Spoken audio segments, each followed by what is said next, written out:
For 20 years of intertwined superhero movies, and at the head of it all, Kevin motherfucking Feige.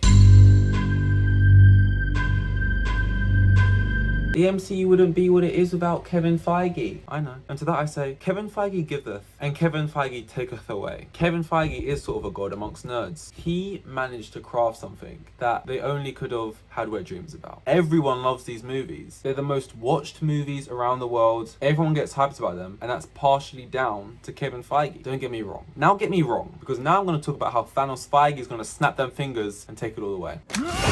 Phase 1, good. Phase 2, good. Phase 3, best. Phase 4, mid so far. But in Phase 2, you even see that they had a rocky start with Thor: The Dark World, Iron Man 3. So a similar thing could be going on here. Let's start with my first problem with Kevin Feige. I think he cares too much about fan opinion. Fans, they come out and say things a lot, and sometimes actually say good, insightful things. If we listen to them on the masses, that's when stuff starts to get mad. He is so eager to appease the fans to a point where I think it's at the detriment of what's being put out. I think the Russo brothers have made some of the best movies in the MCU with The Winter Soldier, Civil War, Infinity War, and Endgame. But in recent times, I've been seeing fans a lot on Twitter say stuff like Taika Waititi is showing the Russo brothers how to implement colour into their films, and then praising the new Thor movie because it has all these bright colours, and then comparing that same scene to a Russo brothers scene which was more drab. Are some scenes in the Russo brothers films a bit dull with a muted tone, a bit washed out? Yes, but I think that's important. Civil War and The Winter Soldier, these are grounded movies, and it feels like we're sort of getting away from grounded movies. Everything now has to be huge, bombastic, colourful, explosions, and I like that too in the right movie, in Guardians of the Galaxy. The movies are meant to feel different, and I think there was a key period in Phase 3 where they did feel different. At least all the movies have their own style. Grounded movie set on Earth, its own style. Crazy, bombastic comedy movie up in space, its own style, and the characters fit that style, and that style follows them. That's what makes it interesting. That's what makes it more exciting, more than just the characters seeing each other, the styles when they meet each other. Not only is it weird seeing Captain America with these other characters we wouldn't usually see, but we're seeing Captain America outside of his comfort zone. He's in an alien environment, and not only does it feel alien, it visually looks alien. A weak spine isn't the only reason I feel like Kevin Feige will kill his own creation. I think his eyes are getting too big for his stomach, because not only do I think he's this wannabe man of the people, I think I would describe it as a sort of we hear you kind of energy that these CEOs adopt sometimes, which just leads to them making fan decisions that ultimately aren't actually the best decision. Because I tell you what, not a lot of fans had input into what they thought should happen in Winter Soldier, and it was a good, great movie regardless, because we let the great creators behind the camera make the decisions, and we trusted them to, and they did it well. Fans have good points sometimes, and when things are going clearly wrong like they were with the Thor movies, people weren't excited about them anymore. They made a change and it worked well. To be honest, when I actually do think about the Phase 4 movies, maybe I'm being a bit harsh, because Shang-Chi was alright, I guess, and No Way Home was great, and look, Black Widow wasn't great either, but I guess really the more I think about it, all my problems are falling into Doctor Strange, and not just the movie, but a 15-minute scene that holds all the problems. I could probably pull examples from all the movies. We'll zone in on the most recent one scene in the most recent one. The Illuminati scene. The Illuminati scene is where I think the real problems lie. Cameos. And it's so wild to me that they managed to do this after doing No Way Home, where the cameos were perfect, because they weren't cameos. They were actually integral to the story and felt like they had use. These cameos felt cheap and just like,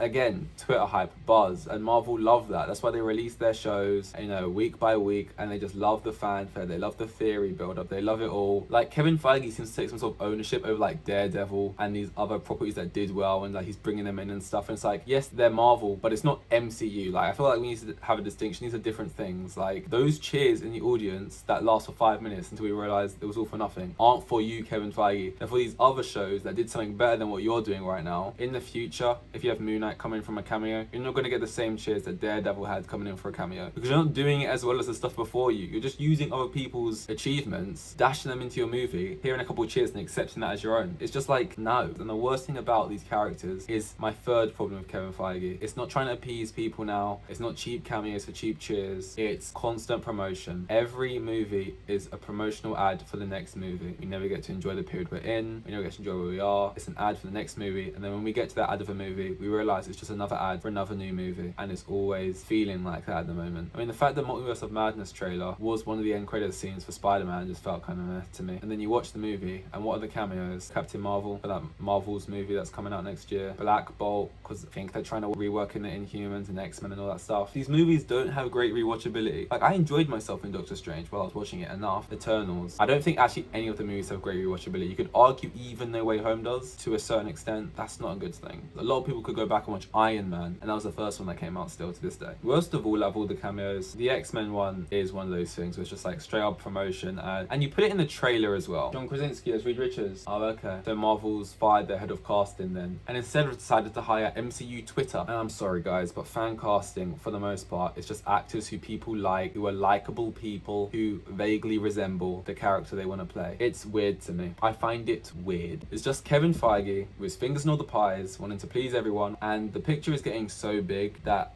you're losing sight of any detail. It feels like there's almost no hope for a grounded story or grounded characters. People like Kevin Feige in that role, we shouldn't hear about. We shouldn't see him as much as we do. We shouldn't hear his name as much as we do. The worst thing about that Illuminati scene is it doesn't feel like a scene chosen by Sam Raimi. It feels like a scene put in there by Kevin Feige. And so the last thing you need is the suits upstairs coming down, being like, fill these quotas. We need this many new suits so we can sell this many new toys. We need this many cameos to promote our future movies coming out. That's very important. And cast this guy. Oh, you had this new actor who you thought was perfect. No, cast this guy because Twitter told me to, and they're gonna love it, and it's gonna create great buzz. That's how we create a movie with $1 billion. But I don't know if that's how we create a franchise that's gonna last another 20 years like it lasted 20 years prior. Sorry, Kevin, I love you, but you're not making it easy.